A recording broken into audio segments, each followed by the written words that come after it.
அனைவருக்கும் வணக்கம். நான் உங்கள் மாஸ்டர் பாலா. உங்கள் ஆதரவுக்கு ரொம்ப நன்றி. 1.5 மில்லியன் வியூஸ் தாண்டி போயிருக்கு. கிட்டத்தட்ட 1,20,000 லைக் வந்திருக்கு. முறையாக அது வந்திருக்கு. அதனால் நாங்கள் ரொம்ப சந்தோஷமாக இருக்கோம். அதே வேளையில் மாவட்ட பள்ளிக்கல்வித்துறை நடத்தக்கூடிய போட்டியில் ரெட்டகம்பில் நம்ம பொண்ணு மாவட்ட அளவில் 2வது இடம். ஸோ நீங்கள் இவ்வளோ ஆதரவு கொடுத்த நம்ம பொண்ணு 2வது இடம் பெற்றிருக்கு. அப்போ முதலிடம் பெற்றிருக்கு அப்படின்னா ஒரு பொண்ணு பெற்றிருக்குல்ல, அது இன்னும் எவ்வளோ சூப்பராக சுற்றி இருக்கும். அதான் எனக்கு தெரியல. அது அந்த மாஸ்டர் அந்த பிள்ளையே எனக்கு டேக் பண்ணால் நானும் பார்த்து சந்தோஷப்படுவேன். ஏன்னா இங்கே நான் பசங்களோட போகிறதில்ல. ஏன்னா நம்ம பிள்ளை எப்படி சுத்தம், நமக்காண்டி வாதிடணும், அதெல்லாம் நான் செய்கிறதில்ல. பயிற்சி மட்டும்தான் கொடுக்கறது. போட்டிக்கு அவங்க போய் கலந்துக்கிறாங்க, நான் கூட போகிறதில்ல. ஆனால் நிறைய பேர் என்ன செய்கிறீங்க அப்படின்னா கூடவே போயிடுறீங்க. 2வது அந்த போட்டி நடத்துறது, நான் எல்லாருமே என்ன செய்கிறாங்க அப்படின்னா இங்கே இருக்கிற ஜட்ஜஸ் அவங்களே அந்த போட்டிகளை நடத்துறதுனால அவங்க என்ன செய்கிறாங்க அப்படின்னா அவங்க பிள்ளைகளே அடுத்த லெவல் கொண்டு போயிடுறாங்க.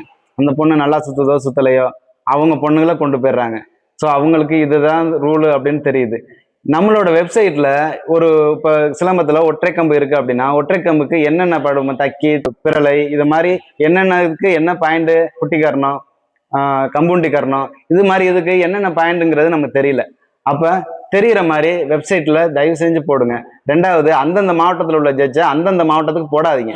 அவங்க பிள்ளைகளே அவங்க எடுத்துகிட்டு போகிறதுக்கு நாங்கள்லாம் ஏன் போட்டிக்கு வரணும்னே எங்களுக்கு தெரிய மாட்டேங்குது. வருஷம் இதுதான் நடக்குது. ஒன்றிய லெவலில் ஜெயிச்சு போய் என் பிள்ளை இந்தாட்டியாவது போகும் அப்படின்னு சொல்லிட்டு, இதனால என்ன அப்படின்னா என் மாவட்டத்துக்கு கிடைக்கக்கூடிய ப்ரைஸும் கிடைக்க மாட்டேங்குது. திறமையான பிள்ளைகள் நிறைய இருந்தும் கூட மாவட்ட அளவில் ஜெயிச்சு போகிற இவங்க பிள்ளைகளையே செலக்ட் பண்ணி போட்டு மாநில அளவில் இது வரைக்கும் ப்ரைஸே எடுக்க முடிய மாட்டேங்குது.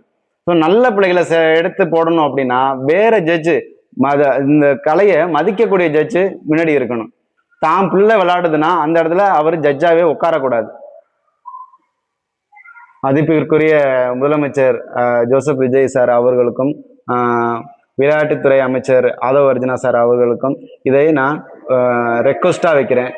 தயவு செஞ்சு அந்தந்த மாவட்டத்தில் உள்ள ஜட்ஜை அந்தந்த மாவட்டத்துக்கு போடாதீங்க. அது மட்டும் இல்லாமல் அதுக்கான ரூல் என்ன அப்படின்னு கேட்டுட்டு அந்த ரூல் அதுக்கான பாடத்துக்கான ரூலை நம்மளோட வெப்சைட்டில் தயவு செஞ்சு போடணும்.